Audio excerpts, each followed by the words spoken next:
Hello guys, आज हम एक न्यू सीरीज स्टार्ट करने जा रहे हैं जिसका नाम है वर्ल्ड ऑफ इमोर्टल्स। हमारा इस सीरीज का मेन कैरेक्टर होगा शाओ चैन, जो कि अभी इमोर्टल है और एक्सीडेंटली वो इमोर्टल की दुनिया में पहुंच जाता है। यहाँ से उसका सफर शुरू होता है इमोर्टल बनने का, और इस सफर में उसे इतनी कठिनाइयाँ फेस करनी होगी वो इस सीरीज में हम देखेंगे। चलिए शुरू करते हैं इस सीरीज को। इस सीरीज की स्टार्टिंग में हमें दिखाया जाता है कि एक मास्टर एक बच्ची को डेथ के बारे में समझा रहे होते हैं। ये दुनिया में बना कोई भी इमोर्टल हो, अंत में तो सबको ही मरना होता है। और वो बच्ची मास्टर से पूछती है कि ये स्टैचू कौन है, और वो मास्टर बताते हैं कि ये सभी लेजेंड है ज़्यू के। इन सभी ने खुद को इतना काबिल बना लिया था कि ये वर्ल्ड ऑफ इमोर्टल्स में पहुंच गए थे और उनने इमोर्टलिटी हासिल कर ली थी। और वो बच्ची पूछती है कि वर्ल्ड ऑफ इमोर्टल क्या होता है, और वो उनसे कहती है कि क्या आप वर्ल्ड ऑफ इमोर्टल में जा पाएं? मैं इसके लिए 100 सालों से कल्टीवेशन करते हुए आ रहा हूँ, और वर्ल्ड ऑफ इमोर्टल के अंदर जाने के लिए मैंने अनेकों बार कोशिश की और मुझे हेवेनली गेट से हारना पड़ता था क्योंकि मेरी स्पिरिचुअल पावर कम थी और इतनी काबिल नहीं थी कि मैं वर्ल्ड ऑफ इमोर्टल्स में जा सकूं। और वो मास्टर कहता है कि तुम्हारी किस्मत में इमोर्टल बनना लिखा है तो तुम जरूरी वर्ल्ड ऑफ इमोर्टल्स में जा पाओगी। यहाँ से सीन कट होती है, हमें दिखाया जाता है एक लड़की को जो कि कह रही होती है फाइनली 10 साल के बाद हार्ट कल्टिवेशन करने के बाद अब मेरा हार्ट प्योर हो चुका है, अब मैं वर्ल्ड ऑफ इमोर्टल्स में जा सकती हूँ। और हमें दिखाया जाता है कि पूरे शहर में सेलिब्रेशन हो रहा है तब।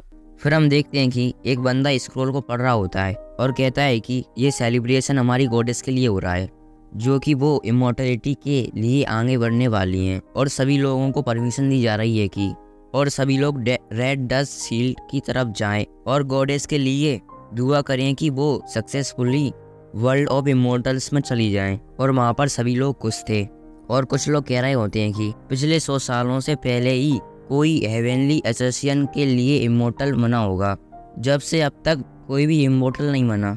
क्या गॉडेस इसमें कामयाब हो पाएगी? हाँ, गॉडेस काफ़ी ताकतवर है और उसने 20 साल की उम्र में स्नो वैली पूरी की पूरी स्नो वैली को हरा दिया था। फिर हमें दिखाया जाता है कि वहाँ पर कुछ रॉयल कल्टिवेटर्स भी थे जो कि नज़र रख रहे होते हैं सेलिब्रेशन पर, कोई भी इस सेलिब्रेशन को खराब ना कर दे। साथ ही में इन्हें एक बंदे की खबर मिल चुकी थी जो कि डिवाइन मेडिन के एसेंशन में रुकावट डाल सकता था, इसलिए वो लोग नज़र रख रहे होते हैं। फिर हमें हमारा मेन कैरेक्टर दिखाया जाता है, था तो वो अभी मोर्टल और उसका ऑरा काफ़ी टेरिफाइंग था, और डेंस उन कल्टिवेटर्स को शक होने लगता है कि क्या यही तो वो क्रिमिनल नहीं। शाओ चैन को पता था कि कोई मुझ पर नज़र रख रहा है, तभी वो वहाँ से गायब हो जाता है और वो वहाँ से निकलकर कहीं दूसरी जगह पर आ जाता है। और हम देखते हैं कि रॉयल कल्टीवेटर्स की तादाद ज़्यादा थी। शाओ चैन को पता चल जाता है कि वो कल्टीवेटर्स साथ हैं और उनकी ब्रीथिंग से उसे पता चल जाता है उस पर नज़र रख रहे हैं। और शाओ चैन के सेंसेस काफ़ी स्ट्रांग थे और ये सभी कल्टीवेटर्स मार्शल आर्ट वॉरियर हैं। उन सभी वॉरियर ने अपने वेपन्स निकाल लिए होते हैं। हम देखते हैं कि शाओ चैन आगे चल रहा होता है, अभी भी किसी ने उस पर अटैक नहीं किया होता है। शाओ चैन कहता है कि मैं यहाँ से जा रहा हूँ, अभी तक तुमने मुझ पर हमला नहीं किया, तुम्हारे लिए आखिरी मौका है। और वो सभी कल्टीवेटर्स हैरान हो जाते हैं और कहते हैं कि इस हमारे आने का कब पता चल गया। और वो कल्टीवेटर्स शाओ चैन पर स्पाइनल ब्लेड से हमला कर देते हैं और शाओ चैन हवा में छलांग मारकर उसे डॉज कर लेता है और वो वेपन दूर जाकर बैम्बू को काट देता है, जिसके कारण वहाँ पर आग लग जाती है और शाओ चैन के सामने सभी कल्टीवेटर्स आ जाते हैं। और उनका कैप्टन कहता है कि हम तुम्हें डिवाइन मेडिन के एसेंशन में रुकावट नहीं डालने देंगे। यहाँ पर शाओ चैन ने उनको कोई भी जवाब नहीं दिया होता है और वो जानता है कि ये लोग मुझे मारने के लिए फैसला कर सके। शाओ चैन के पास कोई भी स्वॉर्ड नहीं होती है, पर वो वहाँ पर एक बैम्बू स्टिक जल रही होती है, उसे उठा लेता है। हम देखते हैं कि वो कल्टीवेटर्स शाओ चैन पर अटैक करने आते हैं। शाओ चैन उनसे फाइट कर रहा होता है और उन्हें दूर फेंक रहा होता है, और इनमें से कुछ रॉयल गार्ड्स को हराकर उनसे एक तलवार ले रही होती है। शाओ चैन कहता है कि मैंने तुम्हें पहले ही बताया है, मेरा डिवाइन मेडिन को चोट पहुंचाना और उनके अशासन से कोई मुझे ताल्लुक नहीं है, फिर भी तुमने मुझ पर हमला करने की कोशिश की और मुझे मारने की, इसकी सजा तो तुमको मिलके ही रहेगी। इसके साथ ही रॉयल कल्टीवेटर्स का लीडर कहता है कुछ भी हो, आज तुम्हें यहाँ पर मरना ही होगा, और वो दोनों ही अपनी स्वॉर्ड से फाइट करने लगते हैं। शाओ चैन की स्किल्स काफी कमाल की थी और शाओ चैन ने अपनी तलवार उस लीडर के गर्दन पर रख दी थी, और वो लीडर कहता है कि तुमने मुझे यहाँ पर मार दिया तो तुम बचोगे नहीं, प्रिंसेस तुम्हें छोड़ेगी नहीं, मैंने तुम्हें यहाँ से जाने दिया तो तुम मेरे लिए ही मुश्किल पैदा करोगे। ये कहते ही शाओ चैन उसे मार देता है। शाओ चैन उन सबको हराकर आगे बढ़ने लगा था और हम देखते हैं कि शाओ चैन को लग रहा होता है कि उस पर कोई हमला करने वाला है। तभी वहाँ पर लड़की आ जाती है और शाओ चैन से कहती हैं तुम सरेंडर कर दो, प्रिंसेस आने वाली है। वो लड़की साउचैन को रिवेंज से पकड़ लेती है। तभी हम देखते हैं वहाँ पर प्रिंसेस आ चुकी थी। उसका नाम जाओ लिंगर था। उसे रॉयल मेडन के नाम से जाना जाता है और वो दिखने में काफी ज्यादा खूबसूरत थी। प्रिंसेस कहती है कि तुम साउचैन हो। साउचैन कहता है कि उस हादसे में मेरी कोई गलती नहीं, वो लड़की पहाड़ से फिसलकर नीचे गिर गई थी और उसकी मौत के पीछे मेरा कोई हाथ नहीं है, वो एक हादसा था। प्रिंसेस साउचैन की कोई बात नहीं सुनती और वो कहती है इसे मार डालो। तभी वो गर्ल्स साउचैन को रिवन से मारने लगती हैं। ये देखकर साउचैन कहता है कि ये काफी स्ट्रॉन्ग फॉर्मेशन है। साउचैन अपनी मार्शल आर्ट को एक्टिवेट कर लेता है और जमीन पर एक जोरदार पंच मारता है। तो वो चारों गर्ल्स दूर जाकर गिर जाती हैं।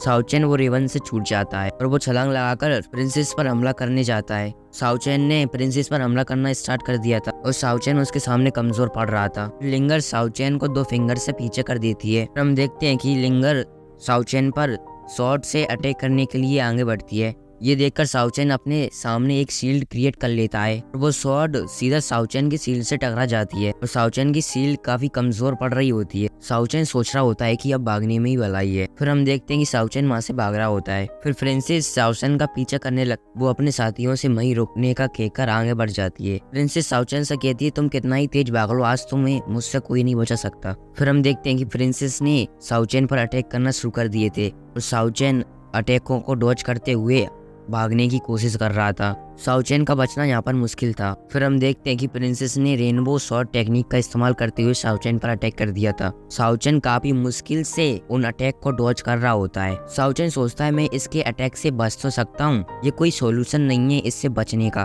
साउचैन कहता है कि अब मुझे इससे फाइट करनी होगी, अभी मैं इससे बचकर निकल सकता हूँ। साउचैन ने गोल्डन स्पाइरल पंच को रेडी कर रहा होता है। दूसरी तरफ प्रिंसेस अपनी स्वॉर्ड में एनर्जी इकट्ठा कर रही होती है। फिर हम देखते हैं कि वो दोनों ही अपने अटैक को रेडी कर एक दूसरे पर अटैक करने के लिए आगे बढ़ते हैं। प्रिंसेस की पावर काफी ज्यादा थी जो कि साउचैन के अटैक को चकनाचूर कर देती है। प्रिंसेस की स्वॉर्ड साउचैन के पास आ रही होती है। साउचैन सोचता है कि ये तो बहुत ताकतवर है। फिर हम देखते हैं कि वहाँ पर सभी लोग फ्रीज हो गए होते हैं और टाइम भी फ्रीज हो चुका होता है। ये और किसी ने नहीं, हमारी डिवाइन मेडन ने किया होता है, जिनकी कल्टीवेशन निर्वाणा रैंक पर है। फिर हम देखते हैं कि डिवाइन मेडन प्रिंसेस की शॉट को दूसरी तरफ कर देती हैं, साउचैन को बचा लेती हैं और वो आगे की तरफ बढ़ने लगती हैं। फिर हम देखते हैं कि वो टाइम फ्रीज हो गया था, वो सब लोग नॉर्मल हो चुके होते हैं। साउचैन की जान बच चुकी होती है और साउचैन काफी हैरान था और प्रिंसेस भी हैरान थी और कहती है कि ये मेरे अटैक से बच कैसे गया। फिर हम देखते हैं कि साउचैन वहां से भागकर निकल जाता है। प्रिंसेस भी साउचैन के पीछे चली जाती है उसे मारने के लिए। यहाँ से सीन कट होते हुए रेड डस्ट माउंटेन पीक पर आ जाता है, जहाँ पर हम देखते हैं कि डिवाइन मेडन तैयार हो गई थी वर्ल्ड ऑफ इमोर्टल्स में जाने के लिए। फिर वो अपनी तलवार से वर्ल्ड ऑफ इमोर्टल्स में जाने की सील को तोड़ देती हैं, जिससे उनके सामने हेवनली गेट समन हो गया। फिर हम देखते हैं कि वहाँ पर 2 डिवाइन गार्ड भी आ गए होते हैं। वो ऊपर की तरफ रवाना होने लगी। वहाँ पर कोई आवाज कह रही होती है, मैं मोटर वर्ल्ड को पीछे छोड़ना होगा, आज के बाद तुम वर्ल्ड ऑफ इमोर्टल्स का हिस्सा हो और तुम्हें पुरानी यादें और तुम्हारे हर एक दोस्त को गंवाना होगा। डिवाइन मेडन आगे चढ़ते हुए कहती हैं, हाँ मैं पास्ट को बुला दूंगी। साथ ही साथ उसके मन में एक डाउट था, क्या मैं अपने पास्ट को बुला दूंगी, क्या मैं वही रहूंगी, मैं अभी वो हूँ, वो अपने पास्ट की वजह से हूँ। डिवाइन मेडन इसी डाउट के साथ आगे बढ़ रही होती हैं और हम देखते हैं कि साउचैन भी वहीं पर मौजूद था, जो कि रेड डस्ट माउंटेन में हेवनली गेट को देखने आया था। फिर हम देखते हैं कि वहाँ पर प्रिंसेस भी आ गई होती है। वो कहती है आज के दिन तुमको मरना ही होगा, नहीं तो मेरी रॉयल फैमिली की रेपुटेशन खराब हो जाएगी। फिर हम देखते हैं कि डिवाइन मेडन आगे बढ़ रही होती है और उनके मन में वही डाउट चल रहा होता है। तभी हम देखते हैं कि वो गार्ड ब्रिज को तोड़े रखते हैं। वो गार्ड कहते हैं कि तुम अभी वर्ल्ड ऑफ इमोर्टल्स में जाने के लिए लायक नहीं हुई हो, तुम्हें अपना पास्ट भूलना होगा, जिसकी वजह से डिवाइन मेडन तेजी के साथ नीचे गिर रही होती हैं और वो सब ये देखकर काफी हैरान हो चुके थे। साउचैन भी ये देख रहा होता है और हैरान हो जाता है। साउचैन कहता है कि डिवाइन मेडन का एसेंशन फेल हो चुका है, आखिर ऐसा हुआ क्यों होगा। देखते हैं कि डिवाइन मेडन तेजी के साथ नीचे गिर रही होती है और सोच रही होती है कि क्या मेरा दिल इतना कमजोर है, यहाँ तक पहुँचने में मैंने बहुत मेहनत की है, मैं आखिरी टाइम पर मैं हार नहीं सकती। और हम दूसरी तरफ देखते हैं कि प्रिंसेस साउचैन को माउंटेन की किनार पर ले आई होती है। प्रिंसेस साउचैन पर एक खतरनाक अटैक करती है, जिससे वो माउंटेन टूट गया होता है साइड से, वो दोनों ही नीचे गिरने लगते हैं। इसके साथ ही ये एपिसोड खत्म हो जाता है। आपको ये सीरीज कैसी लगी कमेंट में बताना, तो नेक्स्ट पार्ट जल्दी आ जाएगा।